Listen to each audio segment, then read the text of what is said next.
কোনো একটা রোগী যখন প্রাথমিক পর্যায়ে আসে তার একটা চাকা বা পিণ্ড দেখা যায় যেটা ব্রেস্টে থাকে এবং এই চাকাটা ধীরে ধীরে বড় হতে থাকে।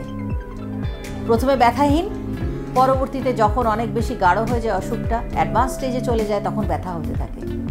উপরের চামড়াটা মোটা হয়ে যায়, এমনকি মেডিকেলের ভাষায় যাকে বলে পিইউডি অরেঞ্জ, মানে হচ্ছে কমলা লেবুর খোসার মতো সেরকম হতে পারে, লাল হয়ে যেতে পারে, প্রচুর ব্যথা হতে পারে।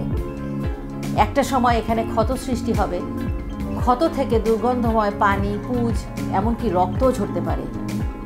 এবং দুঃখের বিষয়, এর থেকেও খারাপ অবস্থায় আমাদের দেশে রোগীরা আসে যখন এই জায়গায় ম্যাগট বা পোকা হয়ে যায়। সুতরাং আপনারা বুঝতেই পারছেন যে প্রাথমিক পর্যায়ে আসলে খুব ইজিলি কিন্তু এই রোগীটা যে রোগ তাকে কন্ট্রোল করা যায়, কারণ তখন টিউমারটা কিন্তু ছোট থাকে। Brought to you by Beacon Pharmaceuticals.